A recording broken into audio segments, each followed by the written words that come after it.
Have you ever just stopped and looked at a bird, and I mean really looked, at all the incredible, intricate patterns on its feathers? Well, what if I told you that none of that is just random art? It's actually a high-stakes survival strategy, a secret language that's been hiding in plain sight this whole time. So what are these feathers really saying? Let's figure it out. Which really brings us to the big question, right? Are these stunning designs just some kind of happy accident of evolution? A fluke?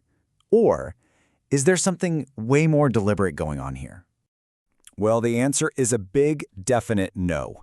These patterns are anything but random. They are the incredible result of millions of years of evolution, finely tuned survival strategies, where, beauty and function are really just two sides of the very same coin. And you can basically boil all these strategies down into three core jobs. The patterns on a bird's feathers are there for one of three reasons: to hide, to attract a mate, or to communicate. So let's break each one down. First up, maybe the most important job of all, not getting eaten. Let's dive into how feather patterns can turn a bird into a master of invisibility. So the simplest tactic is just blend in. Take the nightjar, for instance. Its feathers are a perfect copy of tree bark and dead leaves. Seriously, as long as this bird stays perfectly still, a predator could be staring right at it and have absolutely no idea it's there. But some birds take this to a whole other level. The ptarmigan here basically has two different outfits every year.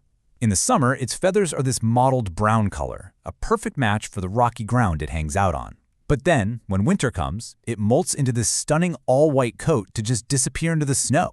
It's camouflage on a schedule. Okay, but what if you're out in the open? Well, a lot of birds use this brilliant little trick called counter-shading. See, sunlight from above naturally casts a shadow on a bird's belly. So by having a light-colored belly, that shadow gets totally canceled out. It's this amazing visual trick that basically erases the bird's 3D shape, making it look flat and way harder for a predator to even notice. And here's another clever one: disruptive coloration. So instead of trying to match the background, these birds use bold, high-contrast patterns, like stripes and spots, to actually break up their own silhouette. A predator's brain is wired to look for a bird shape, but these patterns just scramble that outline, making the bird completely unrecognizable.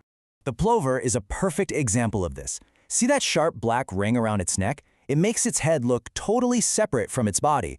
And that black stripe running right through its eye, that is a genius move. It hides one of the most vital, most recognizable features of any animal. So it's not hiding the bird, it's hiding the idea of a bird. Okay. So if being invisible is so important for survival, then why on earth are so many birds, especially the males, so ridiculously bright and flashy? I mean, aren't they just painting a giant target on their backs? This is the classic example right here. Just look at the difference between the male and female duck. She stays in her perfectly camouflaged, sensible outfit to protect herself and the nest. But he turns into this vibrant look-at-me spectacle. And the reason for all that risk? It's all about impressing a potential mate. This brings us to this really fascinating idea called the handicap principle. The logic goes like this: that super bright plumage is a huge disadvantage. It makes the male a walking bullseye for predators. So if he can manage to survive in spite of this handicap, he must be exceptionally strong, smart, and healthy. The risk itself becomes proof of his quality. Yeah, it really just boils down to this. He's sending a very clear, very honest signal to the females that says, hey, I am so good at surviving that I can afford to look this dangerous. You should pick me. It is the ultimate high-stakes fashion statement. So how do they even get these incredible, dazzling colors? Well, for a lot of them, like hummingbirds and kingfishers, it's not paint, it's physics.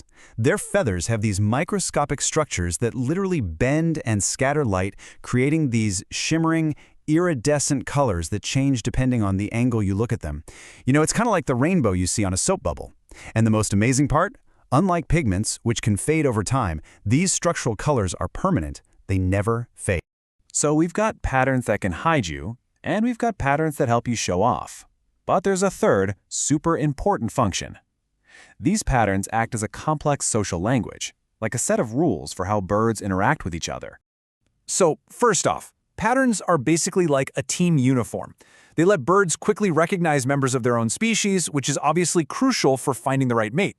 And some of these markings, like the bars you see on a bird's wings, you can only see them when it flies. It's like a secret handshake to the rest of the flock that says, yep, I'm one of you.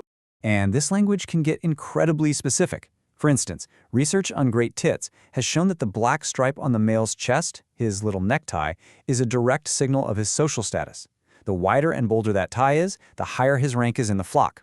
It's like they're wearing their resume right on their chest. All right, so we've kind of decoded the secret language. We know now that feathers can mean you can't see me, hey, look at me, or I'm in charge. So how can we use all this to change the way we see the birds all around us every day? Well, it gives us a whole new way to watch birds. The next time you see a plain brown bird, don't just write it off as boring. Stop and ask yourself, what in its environment is it designed to disappear into? The dirt? The shadows? And when you see a really brightly colored bird, think about the physics of that light hitting its feathers, and ask, who is this whole risky performance for? So the next time you look out your window, just remember, you're not just looking at birds. You are looking at millions of years of strategy, of communication, of incredible artistry. Every single pattern tells a story. The only question left is, are you ready to read it?